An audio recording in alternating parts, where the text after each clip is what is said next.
আসসালামু আলাইকুম। কেমন আছেন? আশা করি সকলে ভালো আছেন। চলছে লোদা বেগুন রোপণের কাজ। এটা হচ্ছে গুটি বেগুন নামেও পরিচিত। তবে আমাদের গ্রামের ভাষায় এটাকে লোদা বাগুন নামেই চেনে।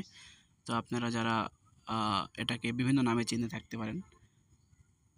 এটাই আমাদের দেশে দেশীয় বাগুন নামে পরিচিতও থাকে। অনেকে দেশীয় বাগুন নামেও চেনে এটাকে। তো এই বেগুনের যেই চারা সেটা কিন্তু রোপণ করা হচ্ছে।